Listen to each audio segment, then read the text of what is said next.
Enterprise TV, a tradition of truth.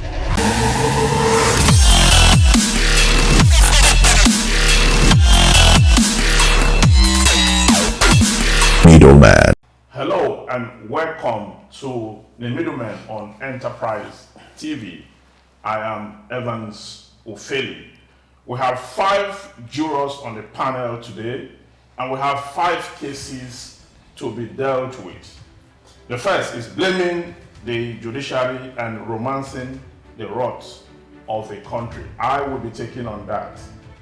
And Siri Abaku will be going to Kano. He will be examining Kano governorship judgment crisis. And on the list, we have Mr. Tony Adebola, who will be examining corruption in governance. Then we'll go to Emeka Madunago, who will be looking at the incessant clashes between security agents. And then to Jumoke, who shall be examining Nigerian air.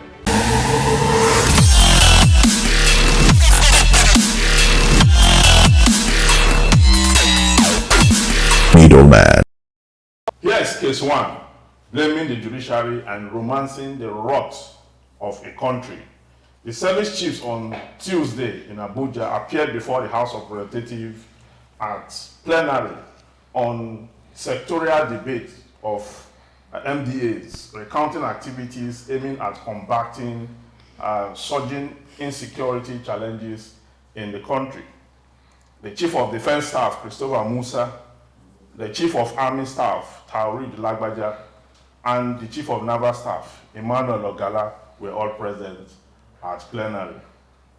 In his submission, the Chief of Defense Staff, Mr. Musa, however, blamed the judiciary for releasing arrested Boko Haram suspects after being arrested by the military. The Army Chief said it was getting to a state where the security forces would not want to make any efforts at the moment. Sorry, take 2. Would not want to make any further efforts in arresting Boko Haram insurgents any further. That at the moment, 140,000 terrorists have surrendered and are awaiting disarmament, assuring that there is no single territory currently being occupied by Boko Haram insurgents. Mr. Musa said that the activities of Simon Ekpa, the spokesman of the indigenous people of Biafra, IPOB, currently hiding in Finland, were doing a lot of damages to the southeast region of the country. He alleged that Finland was protecting Mr. Ekpa, adding that there is a need for the government to engage the government of Finland and possibly invite the ambassador to Nigeria.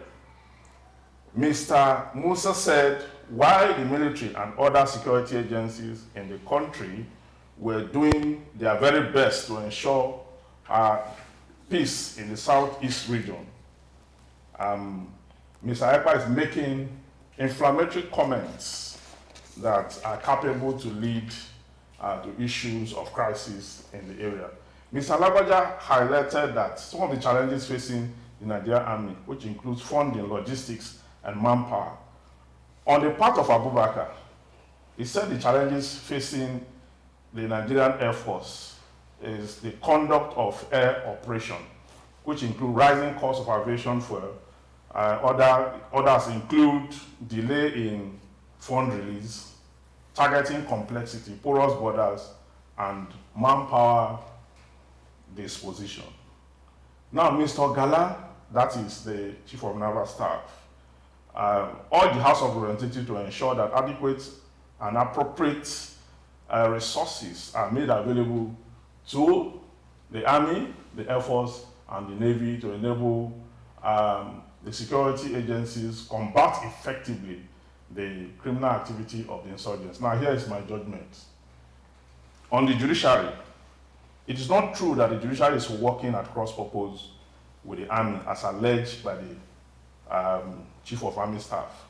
Boko Haram suspects must be brought to court in the manner prescribed by law, and they must be tried according to law.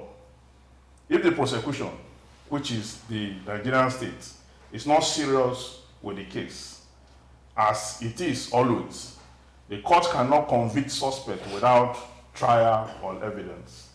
They will be released on bail because the said offense or the alleged offense is bailable. On funding, security has a huge chunk of the funds of the Nigerian budget. How are these funds managed? The Army should present an audit report of the funds released so far to enable the public and the House examine same before asking for more. On Samson Ekpa, it is not tidy to say brazenly that the Finland government is supporting or encouraging him to do what he is currently doing in the southeast without proof. Finland government has no interest whatsoever in Nigeria or the southeast. There is no extradition treaty between Nigeria and Finland, so why berate a sovereign nation? We've got to do better. Collaboration, I think, is better than casting aspersions on a sovereign nation. This is your judgment. Are you asking questions or you are telling us what ought to be done?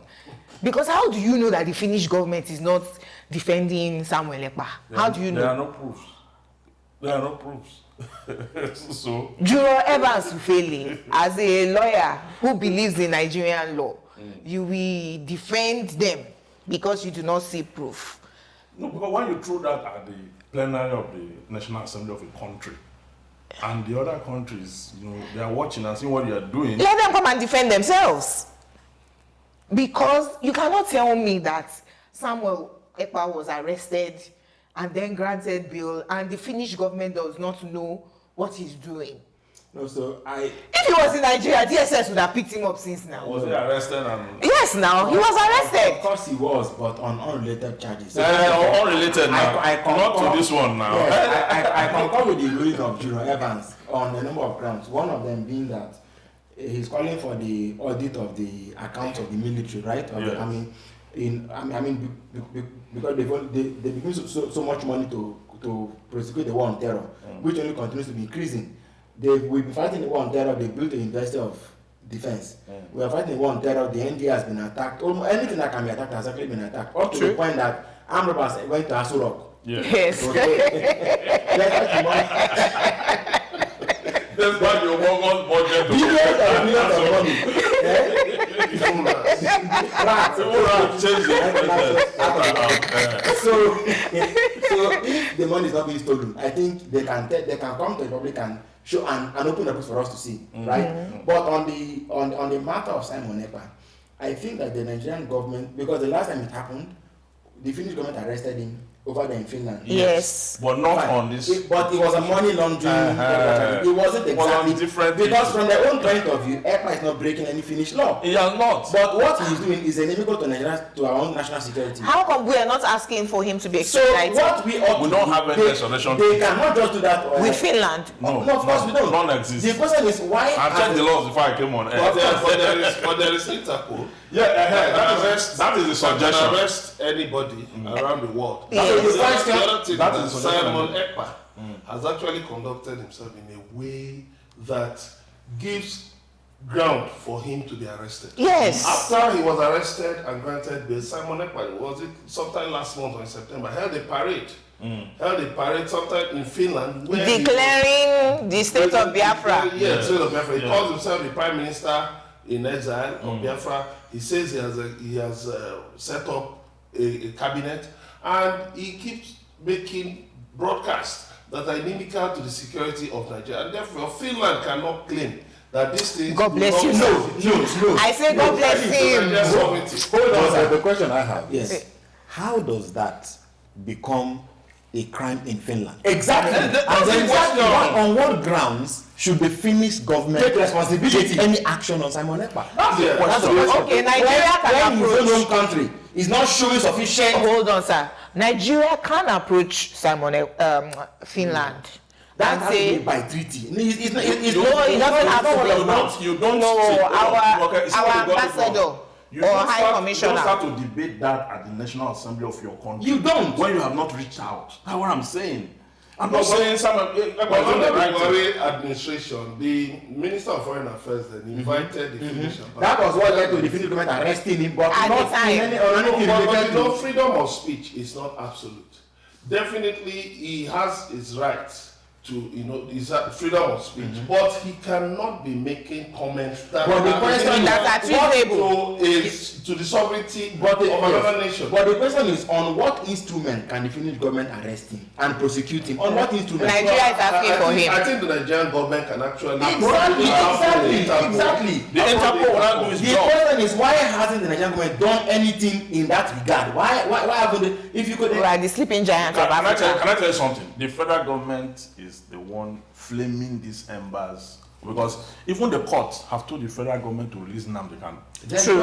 Why is Sam Ekpa doing that? What is it? Is it not that He's asking. protesting? Yes, he's asking for Nnamdi Kanu to be released. So if the federal government obey the court order, True. because the federal government is violating its own law, It's and own now law. you want Scandinavian country where they have zero crime rate to come and when you as a government have not respected your own law. exactly. I agree. I don't know how we throw blames at. Don't cast aspersion. That's don't do that. It's a sovereign nation. Something happened one time, and let me just bring this in.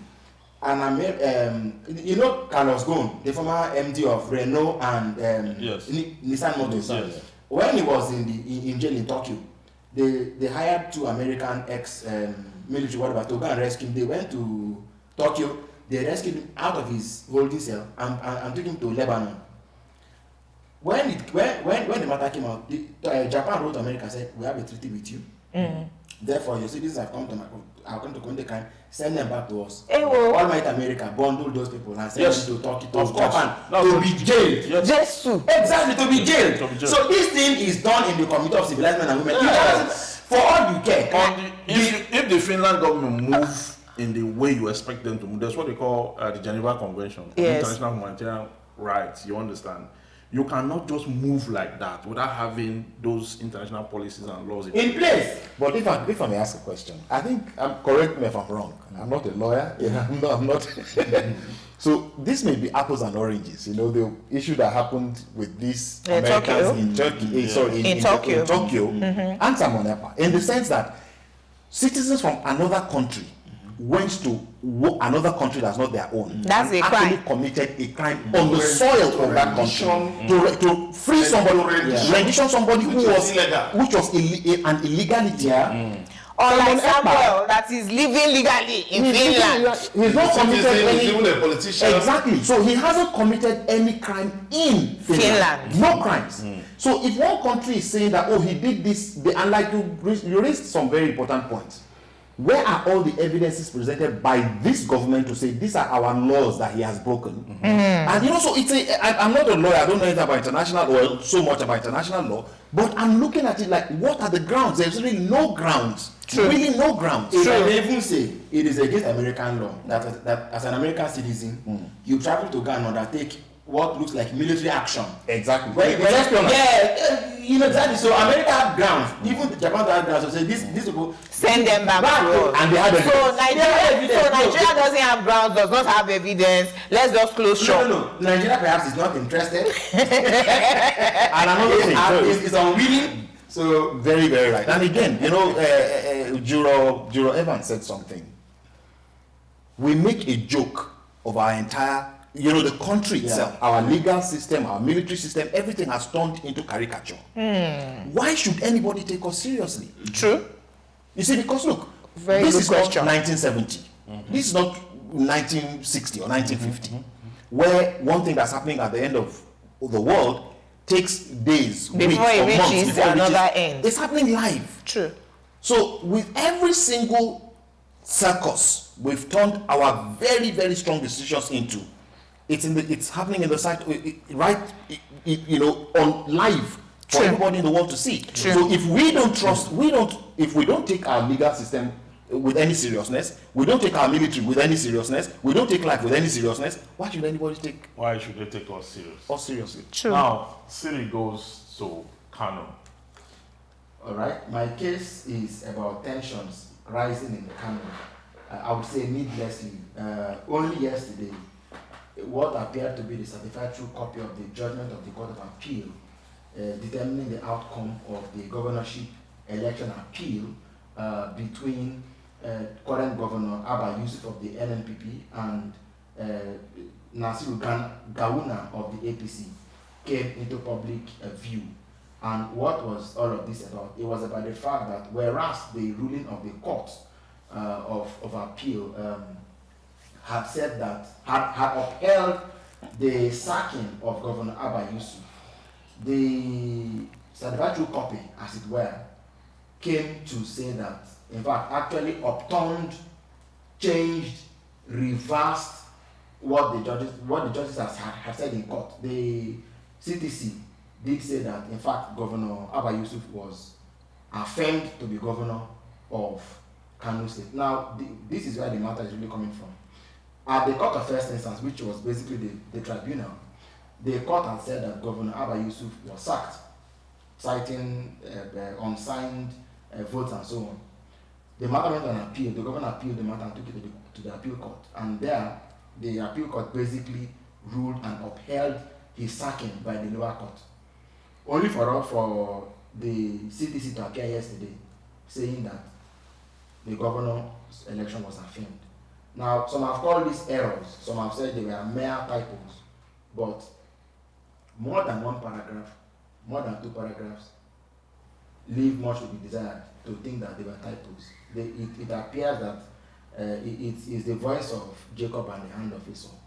Now, the question is, how does such an error occur? They've been called clerical errors in the past. We had a case where the Electoral Act of, I think, 2001 was passed by the National Assembly, and the version that was passed was not the same that was signed into law. And the president said back then it was the printer's devil. Well, if this devil came back to Kano, he did more havoc than he did under Obasanjo. He changed this. The judgment, this sort of discrepancy could not possibly have been clerical errors. Some have said that the NJC must step into the matter to quickly investigate what might have really gone on and perhaps prosecute people who were responsible for this sort of change in the judgment, in which whole paragraphs were changed, and then an election was awarded to the person that the court had ruled and said was the loser. As I speak, tensions are mounting in Kano. Those for APC, those for the NNPP, protests are beginning to emerge, and this could bode really bad for the city. That is a major determinant factor for elections in Nigeria. My ruling is this: there must be a speedy opening up of criminal investigation into how this discrepancy came about. Arrest must be made where necessary, and then the Supreme Court, when this matter goes on appeal to, of course it has gone on appeal to the Supreme Court. Is it possible, and I so move, that the Supreme Court should order a fresh trial of this whole matter from the court of summons, from the court of first summons, back all the way up, failing which we may realize that the gavel alone may not be able to bring peace. What may come to Kano would be more devastating than it has ever been. I so rule. Judiciary, you see, what constitutes the judgment of the court is what is read before an open court. So if you have a CTC that is at variance with what was read before an open court, that CTC is to the extent of its inconsistency void. Okay. Because what is taken is what is read in the open court. Now, some conspirators or conspiracy theorists, what they call them, have alluded to the fact that the said judgment that is flying all over the internet was not from the court. The court have not spoken. The court will need to speak now to let the public know at least whether or not the judgment we have all over the internet, because I saw it, I read it and I was like, So they spoke today. What do we have? Yes. Okay, the registrar spoke today. And said that it was a clerical error. So that the judgment stands that the governor has been removed. Of course, that's why the same thing what I just said, that So I like that you, as a lawyer, Juro Evans, you are defending the courts. No, because I'm not defending the court. no, I'm saying okay, you are not where two defending. equities are equal. only natural. No, where two equities are equal. We are all lawyers. So if you look at it, law is just logic. If you have the ability to reason, no, I'm telling you the truth.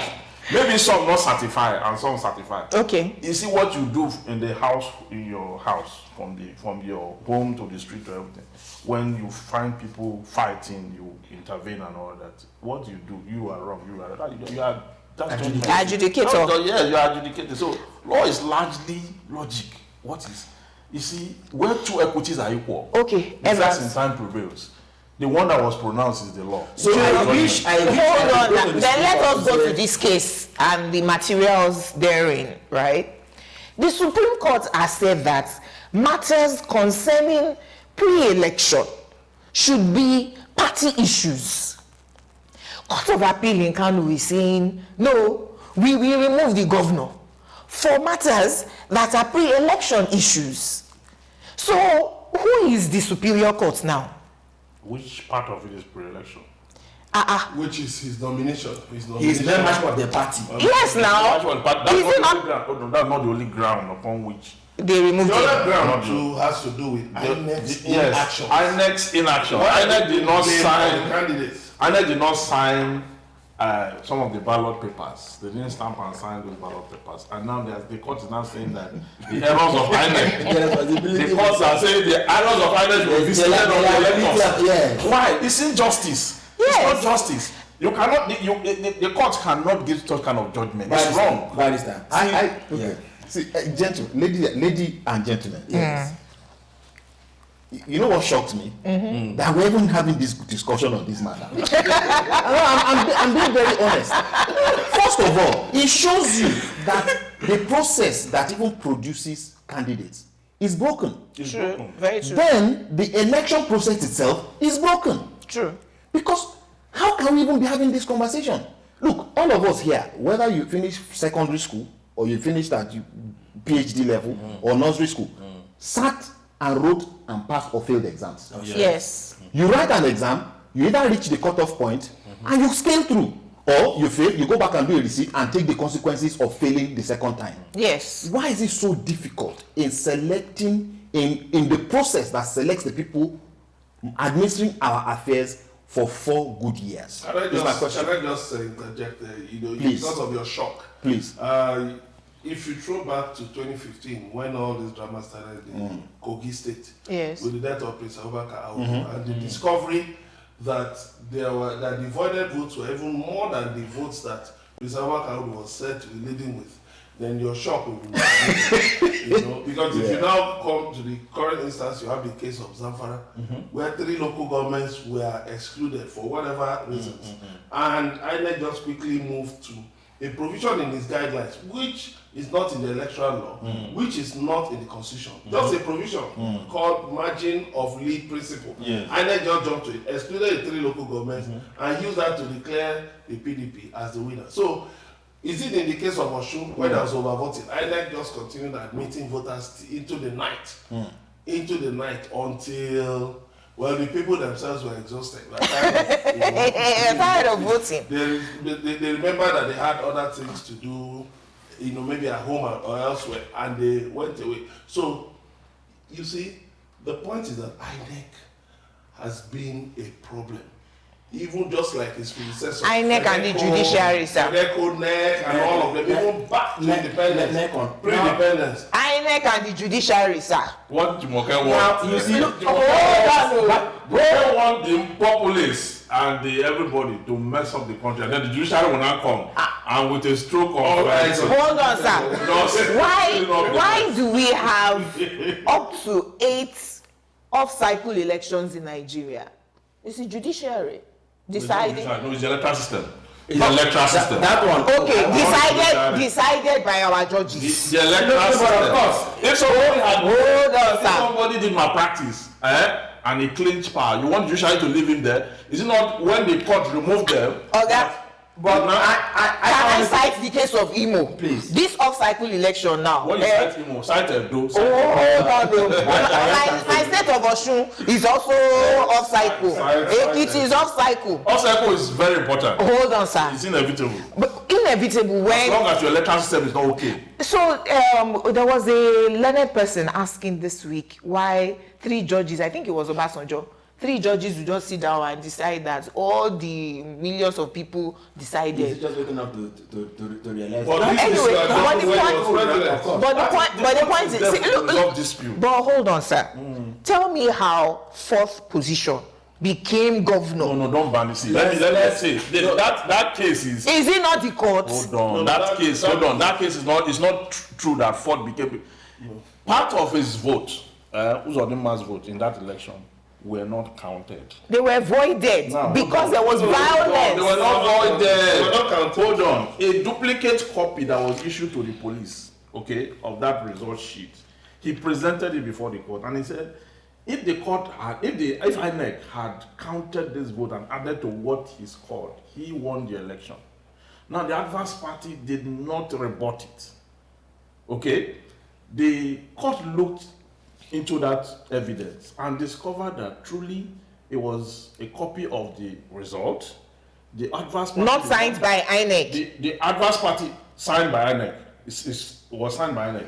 Now the adverse party did not rebut it. So when the court counted the number of votes in that sheet to what he had, he won the election. But the number of votes were now more than the number of voters.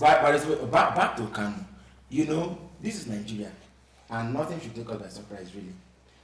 You are saying that it is what is read in court that is the judgment, That stands. and that whatever else is to the extent of eating of testing, not and void. Yes. That's the principle of law. You know, the Nigerian judges can rule one day now that even that does not hold water, because you can't go to an appellate court to say the lower court said. You tender the document, the CTC, to say this was what the lower court said, which will come to appeal. Yes. So there's a possibility that those people could appear at the Supreme Court and tender this one that they said it was clerical error. Maybe it came out too early. Assume that they are going to be able to say we have come to offend them. I believe me. When you tender believe that one, me, yes. the adverse party, Uh-huh. the other person, Yes. we tender the one that is the judgment. Yeah, but where will they get that from? That's what I'm saying. That the court have told you is clerical errors. No, but So if you now have this one on the internet, you now use it. you know that The one that is corrected, which is not, which is As at clean, yesterday. which is the clean copy. As at yesterday. Hold on now. Yes. The court I hear already you. said is Clerical what error. that means is that it will be corrected. That's what it means. And when it is corrected, So if you don't have carry to- the old you one. don't have to. When it's corrected, you don't have to.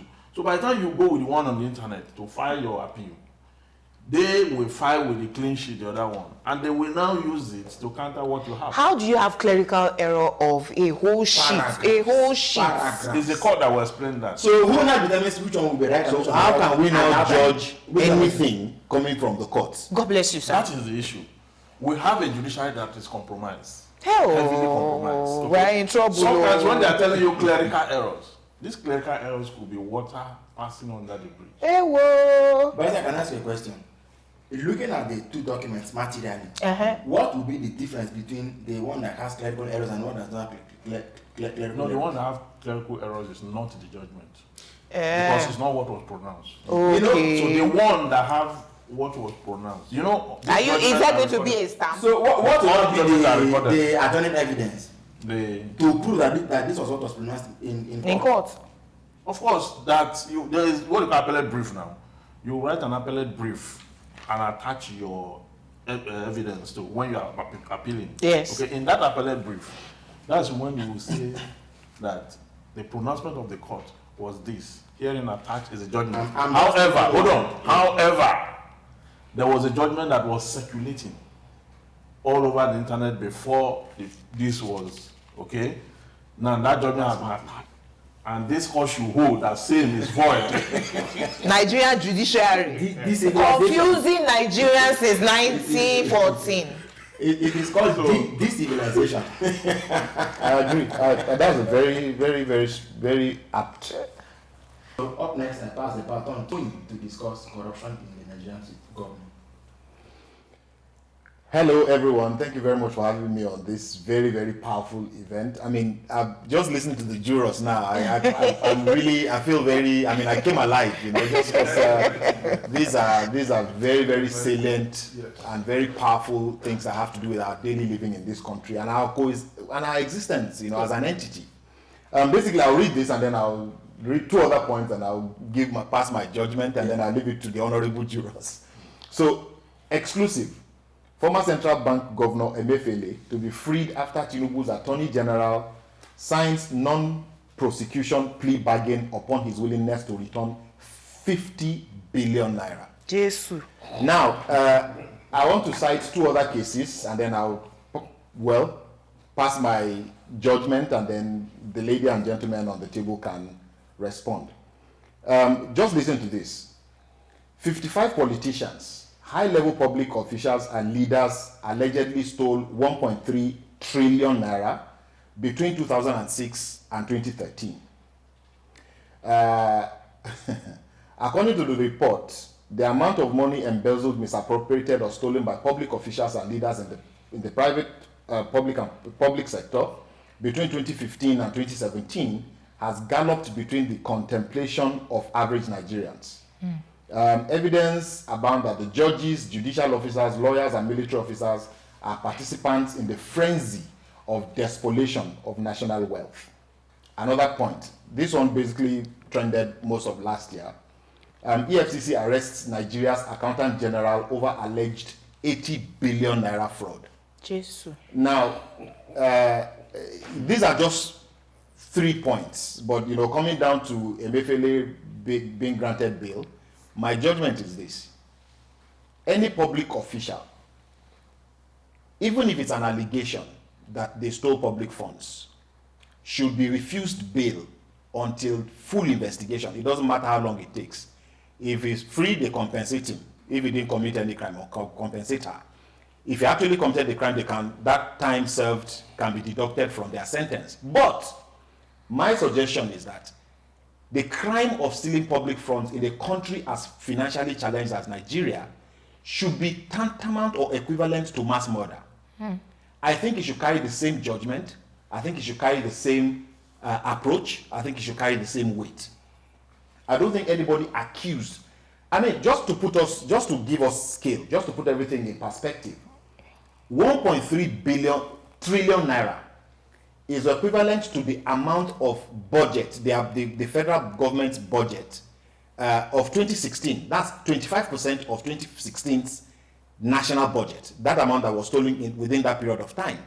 To also put it in perspective for us, that amount of 1.3 trillion estimated, stolen by people that are supposed to be serving us, is equivalent to the amount of money budgeted for healthcare between 2019 and 2021. So in that 3 years healthcare budget that some people stole within that period of time. Now here we are in a country where people die in hospitals because they don't have 10,000 naira, right? So if we do not begin to take this crime, put it in the right frame of seriousness, these people get a slap on the wrist. It's a slap on the wrist. One person is saying, grant me bail and you're not going to charge me again, I want to do a plea bargain, I'll return 50 billion naira, which is most likely a fraction of the amount that was stolen. That's my judgment. They should not be granted bail and they should go to jail for life. Juror Toyin. Yes, sir. I feel I'm fainting. I just want to faint for a while. You see, you have made a very fundamental point. It's because sometimes these funds that are stolen from us, we don't take our time to aggregate them, calculate them, and put them in perspective. True. What these funds could have done if they were not stolen. We don't take time to do that. 1.3 trillion. Now you're giving us perspective as to what has happened to us. That is in a very short period of time. And I think that my concurrence to your advocacy is that to your case and your judgment is that people should be punished when they are found guilty of this massive level of corruption or any. However, my dissenting view to your judgment, where you said that whoever is accused should not be granted bail. Okay, that is Bail is a fundamental human right. That runs against Chapter 4 of the Constitution. That every person is presumed innocent until proven guilty. Barrister. No more than this attracts bail.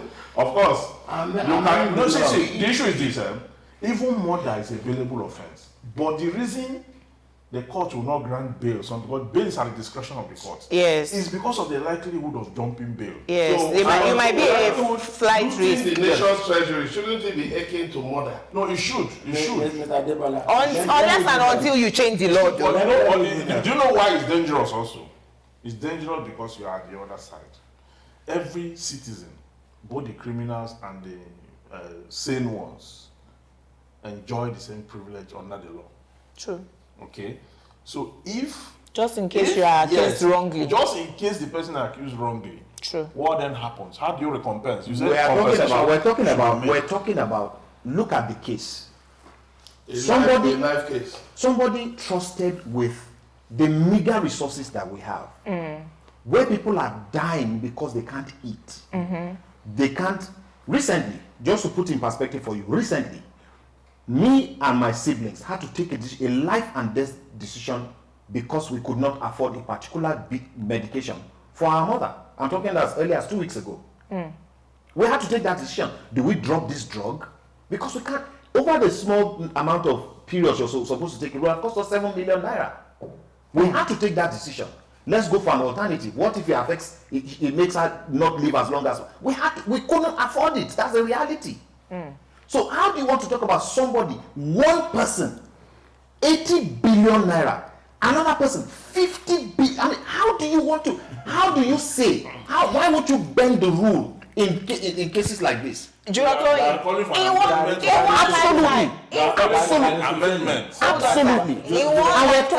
In one lifetime, when will one individual finish spending 50 billion? Even if you are spending 100,000 a day. You know, in the case of the in one lifetime. In the case of the we actually signed an agreement with him and said, just give us the one you can give us now. The rest, you can keep it. But and they were saying they can never be poor again. We live in a country where state actors, people just go missing. State actors can just arrest somebody, and if God does not help that person, he will be the last that you hear of about the person. True. So in that kind, look at, there was someone who was running for governor in Anambra State. Not today, Labour Party candidate. Just disappeared. He didn't disappear. He's not a spirit. He didn't disappear. It must have been taken down by politicians. So this is the problem. Sometimes you hear that along one expressway they saw bodies. Yeah. Bodies of who? Of who? We say missing. So if please just oppose that to the stolen funds. No, you are talking about the fact that you know they are accused, and so we should not, until you meet this thing with the requisite force. It has to be. But who will bail? Because they are mindless. They are mindless. Who will bail the cat? Because when you look at it, the people involved in this mind-boggling thefts, brazen thefts, robberies, are actually people who are well fed. People will believe, with connections. Yes, it's greed now. The MD of one of Nigeria's top 4 banks yes. at that time. Yes. He wasn't poor. He was not the kind of person you would expect.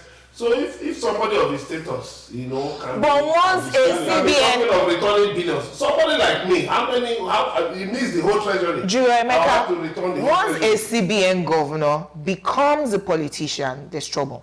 No, but a CBN governor, if you just allow me that caveat, a CBN governor is a position in a sense because he has to, to some extent, pander to the whims and the policies of the government in power. So in a sense, he helps to advance. Yes, and in a sense, he helps to advance the politics. We are all political. I disagree with you, sir. We are all politically exposed. Every human being is a political animal. Does not mean that you become a party member.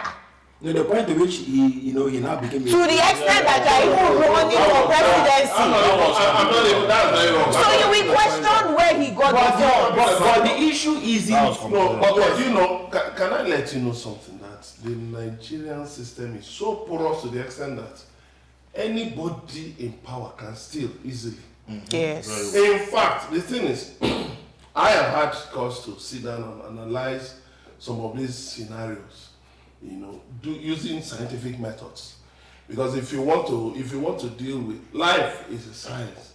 If we take certain things, and we analyze them scientifically, we will get answers more easily. So when you look at some of these things, you just find out that these fellows, a lot of Nigerian public officials, are adept at stealing.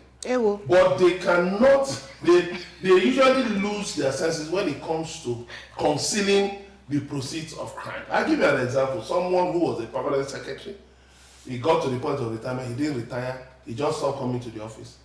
And nobody asked him any question. Meanwhile, he was receiving salaries. No, he just didn't bother whether he was receiving salaries. He just ghosted. He just simply disappeared from the system physically. His name was there. Of course, it was clear that by this time he should stop receiving salaries. But he wasn't receiving salaries, but he wasn't off the nominal payroll. So, what did he do? He was said to have gone to, he was involved in pilgrimage, in Hajj operations. And so from it, I think he was getting some money. Wow. So he was able to he got very good rates for some pilgrims who went to Saudi Arabia. And then, in return, they were to help, each of them was to help him bring back $10,000. My goodness. To Nigeria. Which happened. They brought back $10,000 each, which was concealment of crime. Smart guy. But now, here's what happened next.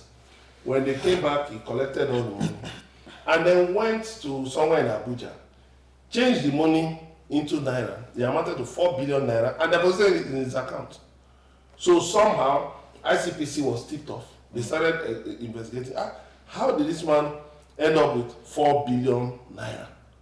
So in the course of investigating, I now said, he shot himself. I now said, look at it, you brought in money, $10,000 per pilgrim, which of course is the legal limit for you to bring it. No problem. But to the point of now totally concealing, you lost your senses. You now took the money and went to report yourself to the authorities by changing the money and getting it into the financial system. So you should have kept it in cash. Well, are you asking him to suggest? I cannot, even though I know, he reported himself. I cannot suggest how a crime as an investigative journalist, I know how crimes can be committed, but I cannot be. He should have opened a septic tank.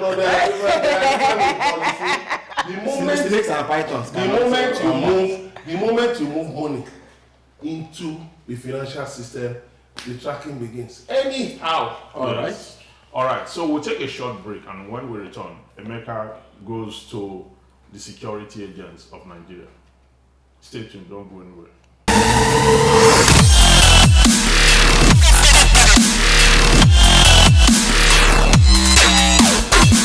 Middleman. Sometimes when they are telling you clerical errors, these clerical errors could be water passing under the bridge. Hey, whoa. We make a joke of our entire, the country itself, our legal system, our military system, everything has turned into caricature. Because how do you know that the Finnish government is not defending Samuel Ekpa? Ladies and gentlemen, went to Asura. Yes. That we're even having this discussion on this matter. I'm being very honest. First of all, it shows you that the process that even produces candidates is broken. I feel like fainting.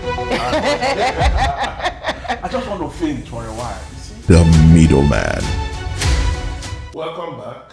We're still on the Middlemen on Enterprise TV. I am Joe Emeka, and my case is about these incessant clashes between security agents. On Wednesday in Yola, Adamawa State, a group of soldiers said to have invaded the headquarters of the Adamawa State Command, and in an exchange of fire with policemen on duty, an inspector was killed, a police inspector was killed. Now, this highlights the danger of security agencies engaging in incessant clashes as a result of disagreements between their operatives, and this gives cause for worry. If you throw back to 1989 when Colonel Ezra Renam was shot dead at a checkpoint in Ebutemeta in Lagos, then other instances, even some weeks ago, policemen on the convoy of the Kogi State Governor exchanged fire with soldiers at a checkpoint, and various other instances. This gives cause for worry, and my verdict is that the heads of these security agencies need to come together and sit down to fashion out solutions to this dangerous situation. We find out that it has been a fallout of the hangover from military rule and colonial rule, where the army always thought of itself as being superior to other security agencies. So you usually find these flare-ups between especially the army and the police, and action needs to be taken to put an end to all of this. That is my verdict. What an embarrassment. You remember when former CBN Governor Emefiele went to court? I think it was the second time. And the DSS and the Nigerian prisons were fighting to the extent they tore their own clothes. Yes. You know? And I asked the question at the time, does it mean that whoever holds on to Emefiele gets paid some huge amounts of money? It's the battle of supremacy. Yes. They were fighting themselves physically. What an embarrassment. The DSS and EFCC are fighting over who will use the Ikoyi office. And then last week it was EFCC and Nigerian Air Force. EFCC said that 8 Nigerian Air Force members. Gone back to 2. EFCC said that Nigerian Air Force personnel, about 8 of them, were Yahoo boys. Yes. Yeah, internet fraudsters. And they came to arrest them. And then their comrades then went and released them. You know, and it became a fight. And I'm wondering, Nigeria, what's really happening to us? Then there was the one in Lagos some years ago when I think the soldiers attacked the police station. Yes. They went there, beat up the DPO. Yes, yeah. Wanted to set the place ablaze, exactly. Exactly. Yes. They got it burned down. So my question is this: the problem we have as a country, is it about the battle of supremacy really, or what exactly is the function of the security agents? They are cut out in the constitution. Yes. If you look at section 214, it empowers the police to take care of as the primary the civil internal security. Yes. The army, section 217, the constitution empowers the army to take care of our territorial security. So you have that, the Air Force, the airspace, the Navy, the waterways and all that. It's clear. But when they get to the field, they now import their own laws. Yes. And they begin to fight one another. The question you ask yourself is, are we even safe in the first place? No, we're not. This might and power they seem to have, is they are supposed to use it against insurgents, bandits, kidnappers, all the layers of vices we already have established in the Nigerian state. These established criminal gangs are still flourishing. They are still very much within us. They are not taking care of them. They are service chiefs. 3 of them went to National Assembly and they were asking for more money. That's in my own case. Yeah, to buy more equipment. That the fuel is aviation fuel, more money, resources, and then blaming the judiciary, blaming different arms of government for their work. You remember Major General Ali when he was made the Controller General of Nigeria Customs? When the National Assembly was screening him, they asked him why he wasn't wearing the customs uniform. Yes, he was a retired soldier. And he said, as a retired soldier, he cannot, the customs uniform was beneath him. And I'm wondering, our constitution, all these gaps, is democracy working for Nigeria at all? There are serious gaps. Yeah, but I wanted to come to the substantive issue that you raised again. Here we go. Now, because for me, I will blame the person directly who goes by the title of Commander-in-Chief. Even the brigade commander was... No. Commander-in-Chief. The Commander-in-Chief of the Armed Forces of the Federal That's the Republic president. of Nigeria is the president. The president. These kind of matters are totally avoidable. They can be dealt with. Now, 25 hours after what has happened. Nothing. No statements. You don't do that. Look, you see, as president, he can engage us, he can have negotiations with us, he can, but when it comes, after all, we elect him there. But as commander-in-chief, it is command and carry. I don't see why we have the EFCC and the president. You know, when they were driving that space in Ikoyi, the president came in and spoke in a very conciliatory tone. It's fine politically, but I know that these people that follow rank and file, it's not by advice or solution. It has to be by order. Until you come down hard. So first of all, if you even blame the police for as being the ones who went and provoked the soldiers, when that incident happened, didn't intelligence quickly fly to Abuja to the NSA's office? The commissioner was now aware. So focus on not me to say. Can I say it? I think there's a form of entrenched indiscipline at the top levels of the Nigerian system. When Obasanjo was president, 2005, there was a time he was landing at Abuja Airport. That's the president and commander-in-chief.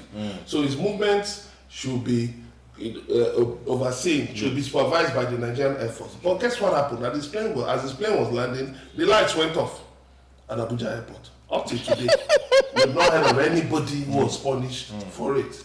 Then you go down to when Buhari was president. The chief of army staff, Buratai, and the chief of air staff were not on talking terms, and therefore they didn't cooperate with each other. So sometimes when the army was supposed to go on sorties, there was no Air Force backup because of personality clash, and Nigeria suffered greatly when they were fighting, as we were fighting Boko Haram. There are instances you can keep mentioning. There are instances you can keep mentioning when President Yar'Adua was flown back to the country. Some security agencies were not even aware. Some presidency, government of them were not even aware. They just suddenly saw on So who really is in charge of anything in this country? Jura is praying for Nigeria. No. You know, I won't like. You see, Juros, eh? I have reached the point now where people say pray, right? I know I stopped praying about this matter about 10 years ago. Yeah, because it's not prayer. Because look, I think we've just come to a point where we've actually instituted disorder as our normal order. True, very true. Because there is no way on earth any society, any meaningful society will function like we function. You see, we talk about these things, we laugh about them, we discuss them. But I think also there's a point where I think there's resignation. Not in our dictionary. No, I'll tell you. No, I'm going somewhere. Like we may not. We've given up. Resignation, not resignation from office, but resignation as a people. Yeah. We've given up, which is why poverty has been weaponized. No. Juro, Yeah. while you are thinking of drugs for your mother, will you go and be telling police not to fight army? No, see, I you know, my thing. I'll say this quickly because I know we don't have so much time. Now, I don't think poverty is the problem. Okay. I think about this a lot of time because what you raise, what we've talked about here are very heavy issues, and we're even coming to something. Now, for me, the big concern has been, it's not a question of hunger. It's a question of principles. It's a question of Enlightenment. conviction. Principles. We've come to a point where the principles that should govern normal existence have really been removed from governance. Because if you look at it, so here all of us come from families. Yes. Every Nigerian comes from families. Yes. That family starts with a head or two heads. I mean, because I don't say, well, there's the man and the wife, and both of them are equally important in that family when it comes to responsibility and direction. Yes. Now, the woman has her role in the sense that, you know, she performs her roles. She nurtures. She does everything. Now, whether as a second earner, whatever, the husband is the major earner, blah, blah, blah, blah, blah, blah. They come in, they put together. But you see, I have never seen one family where they're like, I earn money, but I'm going to spend it on another family. or I'm not going to carefully manage what I have to take care of my children, make sure they have clothes to wear, make sure there's order in my home. Yes, before looking out. It's an anomaly. That's how we function, like with complete chaos. And that complete chaos have been taken as it's okay. Normal way of That's So my word. I have a question therefore. Do we continue in this state, or who will bail the cat? It does not matter whether we continue or not. It's about conviction. Nature will correct. If we want to Very, very, very strong. Nature has a way of correcting disorder. You are absolutely right. And I agree with you. Go through history. Nature has a way of correcting disorder. If human beings don't do what they ought to do. the disorder of Natural consequences will correct them. Yes. Correct. We are alluding to karma now. And, Well, I'm not calling karma. It's not karma. But somehow, you see, see, the reason I say that because karma is very hopeless. I don't think it's karma. I don't look at karma, but I look at when things disorder, there will always be. You see, look at COVID-19 for instance. The way it reordered and disintegrated a lot of the cosmic administration of the universe. Even human existence. It's such that it must get to a point where our thoughts, where our actions must converge, or else the society disintegrates. Yes. The way Rome collapsed. Yes. Okay, I will go on Nigerian airspace in a few minutes. Please stay with us. We'll be right back. Enterprise TV, your one-stop shop for news, programs, human angle stories, the economy, sports, and much more. We go the extra mile to bring incredible details to you. So hop on the train now. Enterprise TV, a tradition of truth. Welcome back. It's still the Middlemen on Enterprise TV, and my case today is on Nigeria Air. When former Minister of Aviation Hadi Sirika said that Nigeria Air was going to launch or relaunch in July 2018, we were open arms, saying, why in the first place was the logo being designed in Bahrain and was going to cost $600,000 US? Well, he came out and decried that it wasn't true. They spent about 90 billion. They didn't spend $600 million. Then again, 3 days before the end of the Buhari government, the Nigerian Air was launched again, this time being flown by was it Ethiopian Air? Ethiopian Air. You know, again, Nigeria Air is in the news again.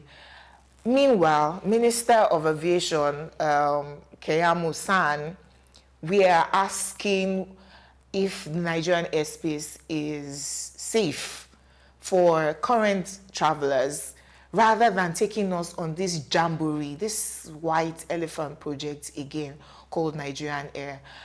Air Peace was saying that we do not need Nigerian Air. Ibom Air is acquiring enough planes, so we have enough local airlines to take charge of flying Nigerians all over the world if you want, rather than have government put their hands again. No national carrier. Yeah, well, until we have a Nigerian government that is serious enough, let's stop dabbling, you know, because how do you say you have a national carrier and just to design the logo, it costs 40 billion or 90 billion or whatever amount of money it costs. It had to be designed by foreign communication and brand companies.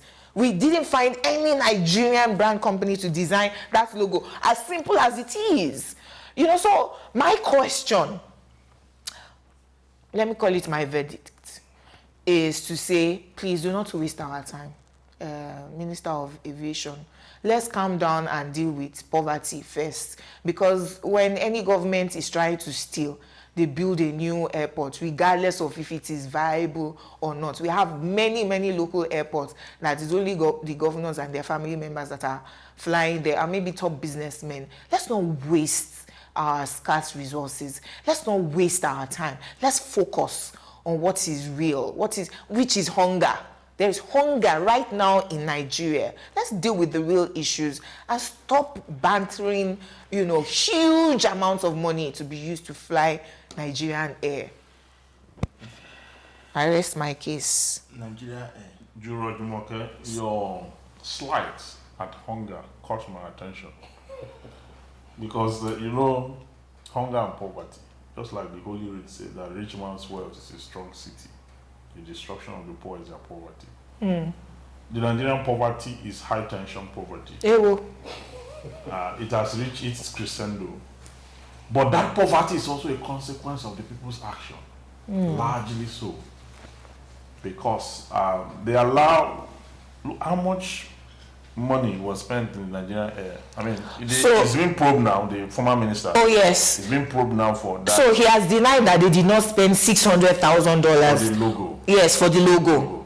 But the EFCC, they are probing the total cost of what it took to get that fraud executed. Because it was $300 million takeoff cost. Yes, it was a complete fraud. Yes, sir. And there's an international alliance to that fraud. We have accomplices across the African nation.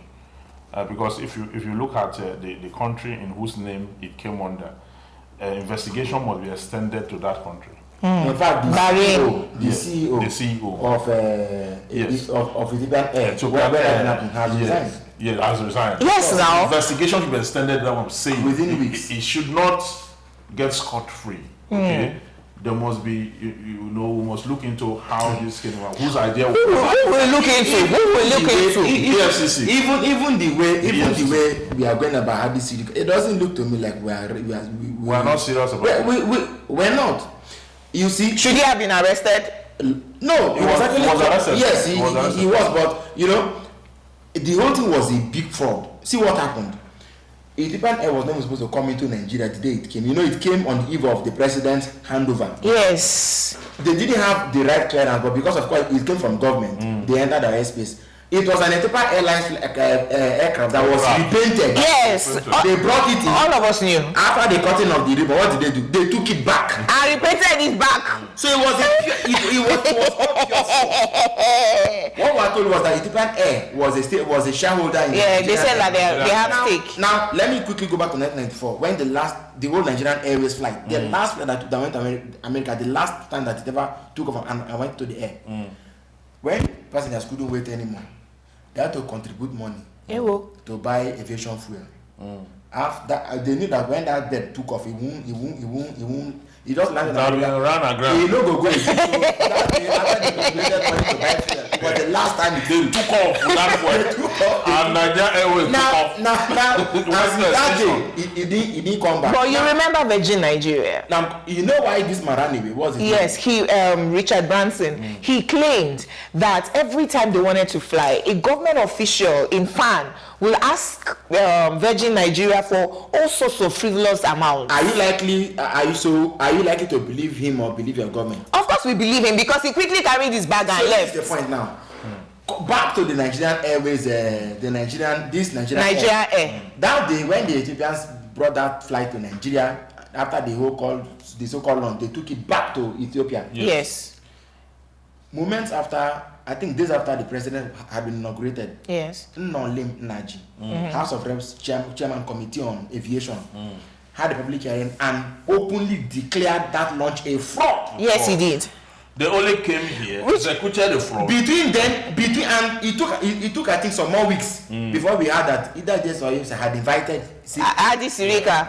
And what was that for? So we are asking them. And then between then and now, what has happened? Nothing. We are hearing about it again, which is why I'm warning them.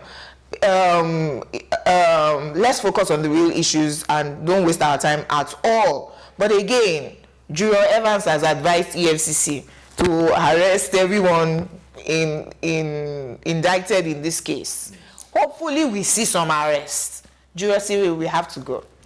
Thank you, jurors, gentlemen, for being on this episode of Middlemen. It has been very interesting, informative, educative.